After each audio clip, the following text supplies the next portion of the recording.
Johnny Kuhn, editora-chefe aqui da Zero Hora e, de longe, Potter, a jornalista que mais acessou informações, bastidores, cartas, gravações, documentos oficiais, não oficiais do Brizola, porque teve uma dedicação, né, Johnny, muito intensa para isso. Escreveu livro sobre isso, li teu livro, inclusive, sobre o Brizola, tenho lá em casa. E a gente ouviu agora o primeiro discurso, depois da renúncia do Jânio Quadros, que foi no dia 25 de agosto de 1961. E ali ele renunciou, e aí o Brizola, sempre olhando para frente, ele viu que era a chance dos militares de tomar o poder. E o Jango estava numa viagem à China, o Jango era o vice-presidente do Jânio. Lembrando que naquela época a eleição era tu elegia um presidente de um partido, podia eleger o vice de outro partido. Que é uma insanidade. Né? E aí ele estava numa viagem à China, né? China de Mao Tse-tung, né? Comunista, então... Mas o Jango não era comunista. Sim, né? aí o Jânio de direita renuncia e o Jango de esquerda... vai assumir um comunista, né? E o Brizola sacou logo e tomou a frente e começou a montar o que se chamou depois a campanha da legalidade, né? E ali foi o primeiro discurso dele no térreo ali do Palácio Piratini. Ele estava numa janela e já tinha um povo na Praça da Matriz ali, né? E ele começou ali já, né, inflar as pessoas, vamos lá.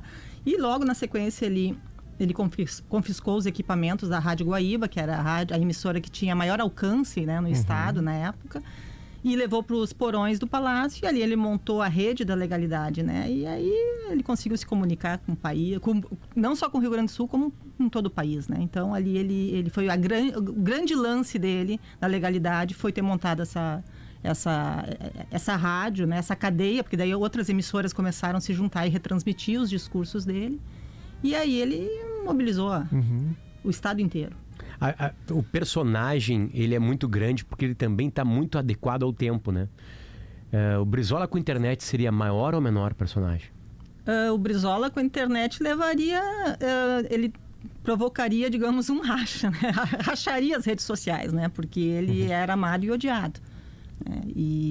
Então não tinha um Brizola meio termo. Então acho que o Brizola teria um grande alcance hoje, mas também seria assim rejeitado e assim fortemente, né? Ele é uma pessoa que provocava muito ódio nas pessoas. O que é interessante me parece na figura do Brizola, Johnny, e acho que tu pode analisar isso com muito mais propriedade, é que ele era muito paradoxal, me parece, né? Então, embora fosse um democrata, em tese, né, tá defendendo, claro, que não houvesse o golpe, ele era um caudilho também, né? Sim, não exatamente. deixava ninguém ascender dentro do partido dele, quer dizer, ele também tinha um viés bastante arbitrário, né? Era um grande diplomata de alguma forma, também era muito truculento, xingava as pessoas, né?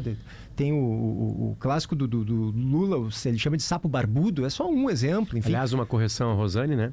Ela não era chamada de víbora, era chamada de quê? Jararaca. Jararaca. Rosane, típica aqui do Rio Grande do Sul, né? Rosane, jararaca, tá? Não era víbora. Então, essas contradições do Brizola, Johnny, que me parece que fazem dele uma pessoa única, né? E essa vibração dele discursando, que é uma coisa assim marcada, é um negócio impressionante, assim, o impacto que aquilo tinha, né? E ele como personagem é muito rico. Ele como personagem muito rico, ele é um político assim, né, que hoje não cabe mais, não existiria mais, não tem como existir. A política era a vida dele. Uma vez eu perguntei para ele, lá no apartamento dele em Copacabana, eu fui entrevistar sobre os 20 anos da volta dele do exílio.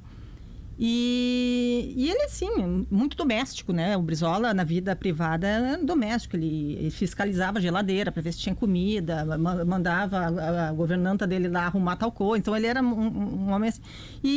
Mas, ao mesmo tempo, né? Atendendo telefonemas e falando com essa só política. Eu disse assim, o senhor, quando é que o senhor não... eu chamava ele de governador, né? Governador, quando é que o senhor para de pensar em política? Quando eu durmo. Ele falou. Então, assim, eu tinha, mas sempre, eu vivo política, né? E isso teve um impacto na vida privada dele, né? Com os filhos, a relação com os filhos foi... Fala um pouco sobre isso, Tiana, porque o filho do meio dele, que faleceu, acho que já deve fazer uns... Em 2017 ele faleceu. Uns 7 anos. 2017, ele dá uma entrevista para ti que é muito impactante. A relação com o Brizola como pai, né? E que ninguém conhecia antes da tua entrevista. Ninguém conhecia. E o João Otávio, né, o filho do meio, era o José Vicente, o mais velho. Ele, o João Otávio, e a Neuzinha, a mais nova, a Neuzinha Brizola, que era, digamos, a mais conhecida pelos conflitos, né, que ela tinha com o pai, né? E ele nunca... Então, o João Otávio era o cara mais, assim, digamos, na dele, assim. Nunca tinha dado uma entrevista na vida. Nunca. Foi a primeira que ele deu. E depois o pai morto, né? E ele foi muito... Assim, quando eu comecei a... Depois ouvir a gravação, eu gravei... Daí, quando eu comecei a ouvir para decupar e fazer a entrevista... Eu comecei, meu Deus, o que tá falando do pai? Sabe? Então, ele chegou assim... Ele disse, olha, eu tinha uma mãe rica e um pai que, né, nasceu pobre e foi ascendendo na política. E meu pai queria que... A minha mãe me levava, eu e meus irmãos, para o Leopoldina Juvenil, que era o centro da... A elite rio-grandense se reunia lá. A chamada nata da sociedade. A nata da sociedade ia para o Leopoldina. E meu pai queria que eu fosse para o Grêmio Náutico Gaúcho, ali em Praia de Belas, que era um clube mais popular. E assim foi. E nessas divergências... Sim, a mãe puxando para um lado e o pai para o outro. Eles ficavam os filhos iam para um lado, para o outro, para o lado e para o outro. Eles chegam assim, nós não tínhamos vida própria, a gente não tinha amor próprio, a gente não tinha nada. Não tinha escolha. Não tinha escolha, né? E o nosso pai não nos tratava como pai. Ele tem uma coisa que é bem chocante. Ele não nos tratava como filho, ele nos tratava como um aliado político. E não, né? Filho tem que ser repreendido, filho tem que, né? O pai tem que chamar atenção. E não, nós éramos os aliados políticos que tinham que ficar quietos. Isso teve impacto na vida dos três, ele falou. Da dele, do José Vicente e da Neuzinha. Tem um episódio da natação. Isso, então. Aí quando eles tiveram que se associar ao Grêmio Náutico Gaúcho, né? E porque era mais popular, e para o Brizola era mais importante, né? Dava mais votos e, né? E era mais bajulado, porque no Leopoldina não, né? O público que frequentava lá não gostava do Brizola. E daí teve uma competição de natação e o João Otávio nadava. A Neuza levou ele lá para a competição. E daí, costumava ter umas 7 pessoas nadando por raia, assim, 7 pessoas na piscina, né? Umas 7 raias ocupadas, claro. Assim. E ali, naquele momento, ela estranhou que só tinham 2 raias ocupadas. O João Otávio numa e um outro jovem noutra. A gente tá falando, o João Otávio, acho que era de criança para pré-adolescente naquela ocasião. E daí, começou a competição e no meio da competição, um outro concorrente parou. E ficou claro para deixar cãibra, alguma coisa assim. Não, parou para deixar o João Otávio ganhar, né? Tudo porque o clube, né, queria... Se foi, eu ainda perguntei pro João Otávio, mas foi teu pai que pediu para que tu ganhasse? Eu não sei se meu pai pediu ou o clube quis fazer um agrado pro meu pai, mas o fato é que armaram tudo para eu ganhar a competição.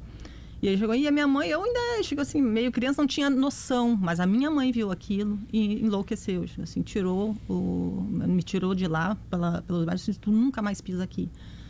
Então, mostra o conflito que tinha, né? Mas assim, ele disse que eles se amavam, o Brizola e a Neuza se amavam, até que foram pro exílio. E no exílio, ele chegou assim, daí todos os defeitos do meu pai e da minha mãe se afloraram no exílio e ali a minha mãe começou a beber e nunca mais se recuperou, né? A Neuza depois fez tratamentos psiquiátricos, tudo, mas quando eles retornaram ao Brasil, né, em 1979, depois de 15 anos de exílio, logo depois ela morreu. Em 89, na primeira eleição pós, né, ditadura militar brasileira, onde o povo pôde votar, o personagem, o Brizola foi um dos grandes personagens naquela chegada final entre Collor, Lula e ele, né? O Lula passa do Brizola e vai para o segundo turno e perde para o Collor, né? Enfim, o que ele errou? Ele não errou, né? Eu não acho que ele tenha errado. Ele ia ser o presidente, né? Ali foi por um detalhe, né? Ele ganharia do Collor no segundo turno? Eu não tenho dúvida disso, que ele ganharia do Collor. Mesmo que tivesse toda uma campanha para que, né? Mas o Lula, acho que assusta. Na verdade, o Lula assustava, mas antes assustava mais ainda o Brizola, pelo seu histórico pré-64. Mas eu não tenho dúvida que ele ganharia ali nessa eleição se fosse para o segundo turno. E não é, o Brizola sempre sustentou isso, mas não é por isso que eu estou reproduzindo o discurso. A circunstância que ele tinha condições de... A rejeição dele era menor que do Lula. Menor. E olha que interessante, não sei se vocês se lembram disso, mas no segundo, aqui ele no Rio Grande do Sul, no primeiro turno, o Brizola teve 60%, mais de 60% dos votos. Naquela eleição de 89? Sim, uma coisa absurda, assim, absurda. Ele ganha aqui no Rio, né? Não, mas ele fez boas votações lá. Mas aqui, imagina, mais de 60% dos votos. No primeiro turno, tinha todo mundo participando. Sim, eram muitos candidatos. Tinha Covas, Roberta Freire, Ulisses Guimarães, gente. Ulisses, né? Maluf. Maluf. E daí ele consegue essa votação. E no segundo turno, né? Exatamente o mesmo percentual que o Brizola ganhou foi pro Lula. Olha, porque o Lula, né? O Brizola abriu o voto e o eleitor fiel do Brizola foi todo exato, o mesmo percentual foi transferido pro Lula. Então, no Rio Grande do Sul, o Lula ganhou. O Lula ganhou. 60%. Exatamente. Não sei daí exato, tinha algum capital do primeiro turno, Lula, né? Que eu não vou me lembrar quanto que ele fez de votos. Mas a pergunta do Potter, João, por que ele não conseguiu? Por que ele não chegou lá? Porque era o sonho dele ser presidente, né? Uma das análises, sim, e ali era a grande oportunidade, né? Depois, nunca mais. Uma das questões, e aí eu acho que depois ficou mais evidente nas próximas eleições que ele concorreu à presidência, é o eleitorado de São Paulo. O PDT e o Brizola nunca foram fortes em São Paulo. E sempre tem. Ou tu tem voto no Nordeste para ganhar, ou tu tem voto em São Paulo para ganhar. E então ali ele não fez uma boa votação e também não fez depois quando... Que é onde o Lula era forte, né? Ele saiu dali, né? Enfim. Então, assim, e essa é uma máxima que vale, né? Tu domina o Nordeste ou tu domina São Paulo para ganhar. A gente ouviu, Potter, no início, né, desse bloco, o discurso dele, pré-campanha da legalidade, né? De um primeiro discurso dele ali na frente do Palácio Piratini, depois da renúncia do Jânio Quadros. Mas aí, enfim, tem toda a campanha da legalidade, uma coisa espetacular. Não sei se houve precedente de um líder político mobilizar dessa maneira como ele conseguiu mobilizar. Eu queria que tu falasse um pouco sobre a oratória do Brizola, mas eu vou passar um pouquinho no tempo para... Bom, aí 64, golpe militar. E aí o Brizola, 40 dias depois, eu acho, vai embora, vai para o exílio. Eu queria que tu falasse um pouco sobre o exílio. Primeiro, a fuga dele para o exílio, que é uma coisa que tu trouxeste também em primeira mão, porque não se sabia exatamente como tinha sido, até tu publicar uma reportagem sobre isso. Como é que foi? Foi uma coisa meio espetacular o jeito que ele saiu daqui, né, para o Uruguai. Espetacular. O Brizola sempre teve muita resistência em falar sobre a fuga dele e o exílio, porque foi uma coisa muito dolorida para ele. Mas nessa entrevista que eu fiz em 1999... que foi a primeira grande entrevista que eu fiz com ele, lá no Rio de Janeiro, ele contou detalhes. E, na verdade, ele ficou, depois do golpe, ele ficou 40 dias fugindo, se abrigando em casas de amigos, parentes, políticos, enquanto os militares estavam em busca dele. Ele não tem dúvida, ele sempre disse que se pegassem ele, matariam. Né? E daí depois de 40 dias que ele viu que não tinha mais como, né? Não tinha mais ninguém até para armar uma resistência, alguma coisa, ele resolveu seguir os passos do Jango e ir para o Uruguai. Tu acha que iam matar ele? Olha, eu não descartaria essa possibilidade. O Brizola andava armado também, né? Sempre andou armado e, bom, poderia ter alguma troca de tiros, alguma coisa e... poderia justificar a morte dele. Ele era o inimigo... Era um inimigo número um dos militares. Não tinha. E continuou sendo até a morte. E daí ele foi para... Fizeram toda uma operação para ele ir para o Uruguai. Ele foi fardado de brigadiano, né? Não foi vestido de mulher, como alguns inimigos disseram, né? Foi fardado, né? De brigadiano como um disfarce. Disfarce, para não ser reconhecido no caminho, Por causa do capacete. Do capacete. Foi o chefe da Casa Militar do Palácio Piratini na época, o coronel Átila Escobar, cedeu o capacete e o fardamento, né? E quem levou ele para Cidreira foi a mulher do então vice-prefeito, a Lenir Pese Culau, né? E que era a mulher do vice-prefeito Ajadil de Lemos. Então foram num Fuquinha, a Lenir dirigindo, o Ajadil na frente e atrás o Brizola fardado de brigadiano. Cidreira, Potter. Cidreira. Olha só. E chegaram, né, na cidreira, era uma madrugada, assim, e foram direto para a beira da praia, num ponto combinado. E ficaram lá, escondidos nos cômoros de areia, esperando chegar um avião, que era do Jango, que vinha do Uruguai. Olha a cena, Potter. E daqui a pouco, né? E ele descrevendo a cena, é de arrepiar, assim, né? Aquele silêncio, o mar, tudo deserto, e eles lá escondidinhos, 13, e daqui a pouco começa a ver um barulho de motor de avião, né? Chegando, e o Brizola olhando, e o avião lá distante, chegando, aterrissou na beira da praia. Ele aterrissa na areia ali. Na areia, sim. Tudo assim, muito secreto, tudo, né? Mas assim, eu disse, tá, e aí... Não, eu já estava ali, pronto, entrei, não deu para se despedir da Lenir e do Ajadil, entrei, tchau. E foi para o exílio. Quanto tempo ele ficou no exílio, Jô? 15 anos. 15 anos. É uma marca, né, da política brasileira, né? Hoje, nesse sentido, a gente fala que a política está muito forte, mas assim, vamos lá. A morte do pai dele é na frente dele, né? O pai dele é na Revolução de 23, no caso, né? Era um pequeno fazendeiro, né? O Brizola vê o pai dele ser morto, né? Foi uma morte... E foi violenta, né? Foi violenta, sim. Teve até castração, né? Não, naquela revolução ali foi marcada, né? Pela violência. Imagina, ele é um menininho, ele era o caçula, né? Ele era o caçula, não sei se ele era o caçula, mas ele tinha uma penca de irmãos. O pai dele na frente dele, tomado por soldados, né, leais a Borges de Medeiros. Exatamente. E uma morte brutal. Brutal.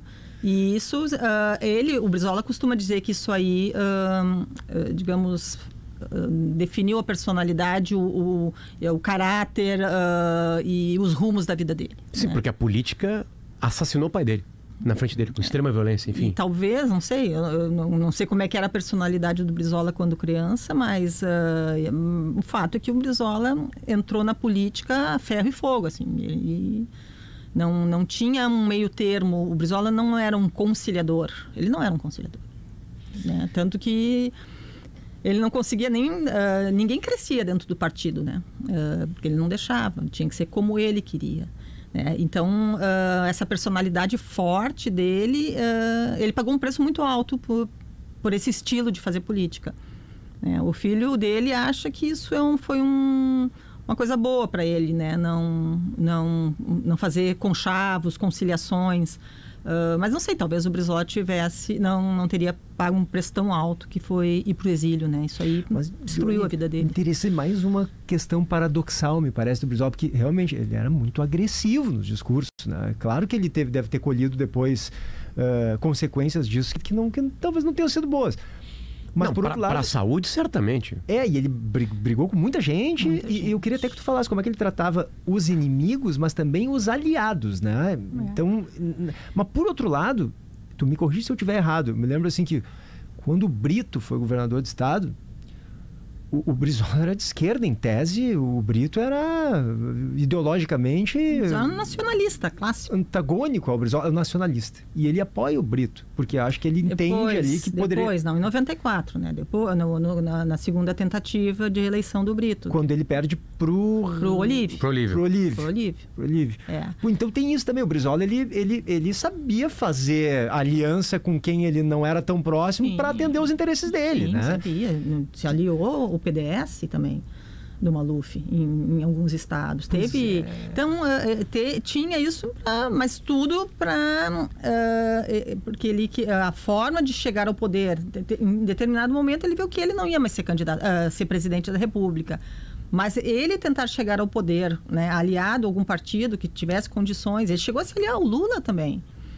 Né? Ele foi vice do Lula. Foi vice, E ele, sim, ele tem uma mágoa do Lula. Depois eles romperam, assim, porque quando o Lula se elegeu em 2002, o Brizola apoiou o Lula e esperava que fosse convidado para ser ministro da Educação, né? E nunca foi. O máximo que o José Dirceu ofereceu para ele foi ser embaixador no Uruguai, né? E o Brizola rejeitou, ficou magoado e eles romperam de vez, né? Porque realmente não deram um cargo. Ou seja, nem o PT queria o Brizola, né, no pertinho, assim. Uhum. Então, por quê? Porque também tinha do outro lado um outro líder, que era o Lula. Então, assim, tu vai botar duas pessoas ali juntas, não.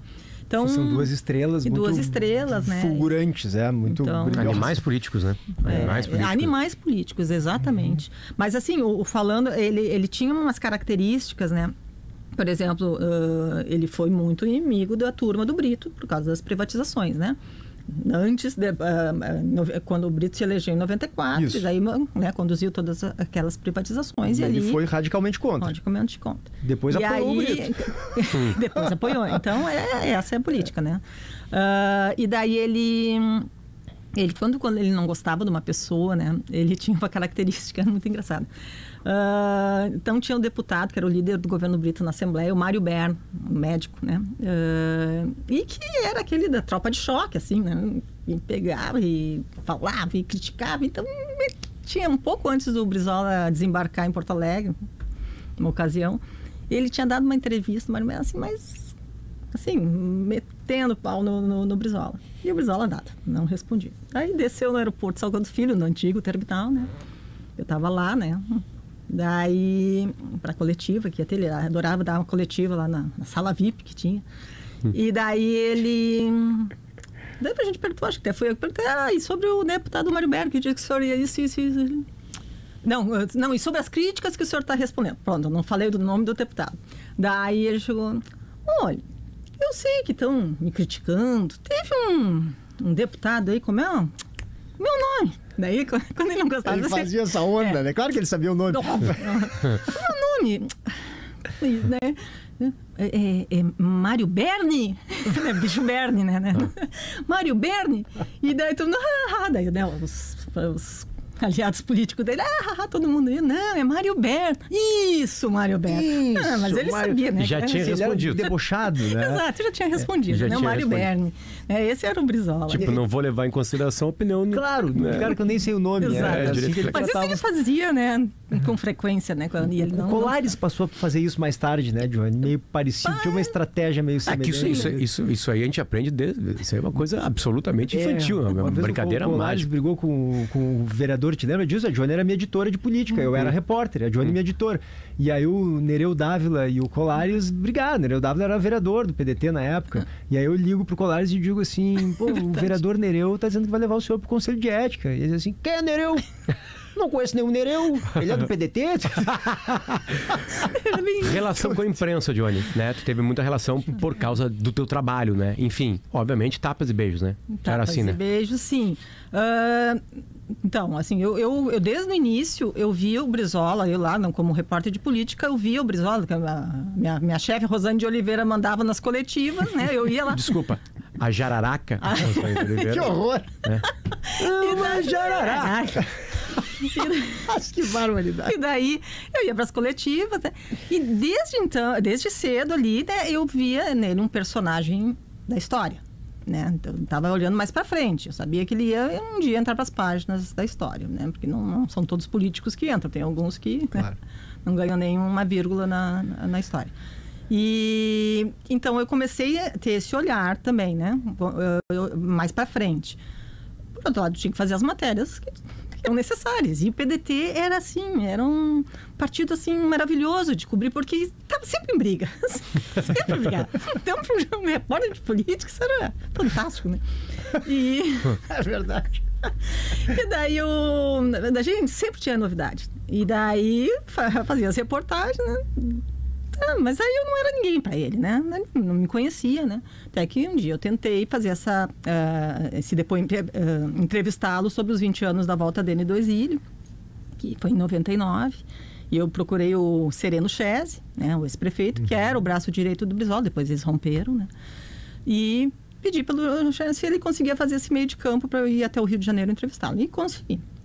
Daí, ali que então o Brizola passou a quem é a Johnny Kuhn. Foi a partir dessa entrevista, né? Mas depois consegui outros depoimentos, os 40 anos da legalidade, coisa foi indo. Mas nesse meio tempo eu também tinha que fazer reportagem. Então não era só isso. E aí quando eu fazia alguma coisa, né? Afinal, né? Jornalista, eu não sou historiadora, né? Claro. Fazer alguma coisa que era contrariar os interesses dele, né? Daí tentava falar com ele, ficava assim, um mês assim, sem atender. Uma coisa meio infantil, assim, mas não conseguia. aqui, né? Ele tava bravo Depois contigo. voltava devagarinho. Depois voltava. Aquela repórter, não sei se é 0 hora, Correio do Povo, não lembro. A gente tem... Sabe, devia fazer isso, né? Enfim, a gente tem um áudio, né? Tem um Mas áudio dele eu quero falando. perguntar pra Johnny sobre uma reportagem que sai na Veja e o Brizola liga pra Johnny sobre a reportagem da Veja. Vamos Coloca ver aí, lá. coloca, por favor. Doutor Leonel Brizola. Eu quero, antes de tudo, me congratular com a Rádio Gaúcha, todo o seu pessoal, num momento em que a Rádio Gaúcha completa uma das suas etapas vitoriosas, né, de sua vida. Nós, trabalhistas, nascemos na época do rádio. Não havia televisão. O próprio presidente Vargas fez toda a sua campanha em 1950 irradiando seus comícios. Então o Brasil inteiro acompanhou a sua campanha, né, tudo o que ele dizia através do rádio. Então tive um longo período de convivência com o rádio. Eu fiz toda a minha trajetória atuando muito profundamente pelo rádio. E me sinto muito à vontade, me sinto em casa quando estou dando uma entrevista, às vezes com vários jornalistas, trabalhando no rádio. Acho que ainda, mesmo com o advento da televisão, o rádio tem uma grande importância. Eu estou no Rio de Janeiro e verifico a penetração que tem o rádio na população. Então, tem horas do dia, como por exemplo, durante as manhãs, durante o começar do dia, o raiar do dia, compreendeu? Em que todos vão trabalhar, todos estão se arrumando em casa, e depois durante o dia, a família sempre está convivendo com o rádio. O rádio no Rio de Janeiro tem uma grande importância política e certamente terá aqui. Eu acho que o rádio ainda está vivo. A rede que hoje existe no país, na verdade, é muito intensa. Há uma comunicação, né, que se faz através do rádio da maior significação, da maior importância. 97 isso. E aqui, Johnny, eu acho interessante, aqui ele tá querido, né? Ele tá Mas querido. a gente teve momentos com a imprensa, tem aquele direito de resposta dele no Jornal Nacional, Sim, que único. o Cid Moreira lê no ar, aquilo ali eu nunca vi nada igual na minha vida, né? Não, era uma Isso tem no relação, YouTube. Dá pra achar fácil. relação de amor e ódio, né? Que ele tinha com a imprensa, né? Ele... Johnny, essa história da Veja. Então, foi entre 2000 e 2001, agora não me lembro, acho que foi 2000, mas a Veja era... A Veja? A Veja Toda era- poderosa. Parava o país. Então, assim, A capa já da na Veja era quinta-feira o medo. o Congresso tremia, né? Porque vinha na sexta-feira, já começava a entrar nas bancas, pelo menos de Brasília, Rio, São Paulo, a edição da Veja. Isso nós estamos falando que de início dos anos 2000? Eu acho que foi 2000, entre 2000 e 2001. Tá. E daí, né, chegou num certo fim de semana, a capa da Veja era... A Veja começa a derrubar o Collor, por exemplo. Exato, exatamente. Ela, uma capa sobre a fortuna do Brizola, né? Quantidade de terras que ele tinha, de imóveis e matéria sem fonte, né? Mas dando a entender Que com dinheiro desviado, dinheiro que ele recebeu do Fidel Castro lá para armar a guerrilha no início do exílio, e outras coisas, né? Mas que foi ilícito, que não, com a remuneração que ele tinha, não tinha como ter tudo aquilo, né? E foi, assim, arrasador. Daí chegou no domingo de noite, eu estava de plantão, trabalhando, telefonou ali para a redação. Olá, boa noite. Queria falar sobre a reportagem da Veja. Eu disse, que bom, governador. Tá, Ligou vamos lá. pra ti. Ligou pra Pra mim. redação, mas querendo falar contigo, ligou pra claro. mim. Ligou pro meu número Claro. fixo, né, que eu tinha. Estamos falando que, assim, celular, ele já tinha celular, mas ele não usava, né? Ele só telefonava do fixo. Quem usava o celular dele eram os assessores. Mas sim, ligou pra mim. E daí eu disse, então, né, o que o senhor tem a dizer, governador? Eu disse, olha, quero dizer que quem passou tudo isso para ele foi meu filho, o José Vicente. Eu disse, como assim, né, governador? Né? Não, foi ele. Ele está interessado na herança, está inconformado com algumas coisas, né? E às vezes bebe o uísque dele. olha que emocionalmente como Emocionalmente, é né? delicada e pesada a relação familiar ali. E eu ali, né? Eu cheguei, tá, e foi, a conversa foi indo. Daí depois, daí ele disse, aí como é que tu tá? E daí vai perguntando, aí, né? Depois ele entrava em outros assuntos mais a menos. Eu cheguei, bom, né? O jornal tinha que fechar, já era de noite, domingo de noite. Eu disse, então é água, governador. Mas o senhor quer. Isso não é uma entrevista, né? Eu cheguei assim, o que o senhor quer que eu publique em relação à reportagem da Veja? Que resposta, né? Ora, publique tudo que eu disse. Mas o senhor falou mal do seu filho, né? Eu disse, publique. E daí que eu me dei conta, assim, o Brizola nunca falou em off. Não existia off. Off, só para eventualmente quem não sabe o que é, claro, no jargão jornalístico, falar em off é quando vou preservar a fonte. Eu vou preservar a fonte, vou te dizer aqui, mas é em off. Mas em off. Tá. Como foi a matéria da Veja, né? Não tinha fonte. Né? E ele não, publique, falar do seu filho, mas, né? O senhor está ciente, vai expor para o país inteiro uma relação pai-filho. Sim. Publique. E aí... A Johnny deu. Publiquei, né? Aquilo me tocou, entende? Por que eu perguntei para ela? Porque era pai e filho. É um... Assim, tu tava te metendo numa briga de pai e filho. Exato, sabe? Não é uma coisa simples, sabe? Não queria fogo no parquinho ali, entende? Coisas, às vezes, que uma fonte diz, uma fonte que a gente conhece, e ela tá falando contigo, tu tá presumindo que aquilo é off. Porque é tão pesado que, não, isso aqui não quer que publique, e como eu tenho uma relação saudável, eu não vou publicar aqui, daqui a pouco ser, sabe, indelicado, sabe? Você publicar uma coisa que não vem ao caso, só porque a fonte me disse. Hoje então, a gente diria em tempos de redes sociais para ganhar clique. Isso, não, mas aí a Johnny publicou, bom, é off o que o senhor tá me dizendo, ele disse, não, eu quero que publique exatamente. E a Johnny publicou e foi um estouro nacional. Um estouro nacional, os jornais, todos repercutiram tudo e aí romperam.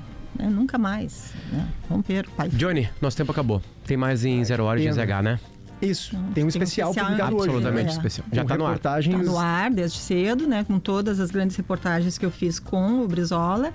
E também a entrevista que eu fiz com o filho. Então, são 4 conteúdos numa página especial ali. Coisa linda. 30 segundos. O Brizola um dia liga pra casa da Johnny, a mãe dela atende, né? E aí, Johnny, bem rapidinho. Não, ele tava me procurando, querendo falar comigo. E daí, ligou pra casa, achando que eu já estava lá, né? Porque já era noite, assim. Mas não, eu estava na redação. E a minha mãe estava em casa lá e atendeu telefone e ele chegou, Johnny está? Não, ela não está. Quem está falando? Aqui é a mãe dela. Olá, qual é o seu nome? Ela, Lori. Como é que a senhora está aqui? O Leonel Brizola? Por favor. Desligou na cara do Brizola. Era trote.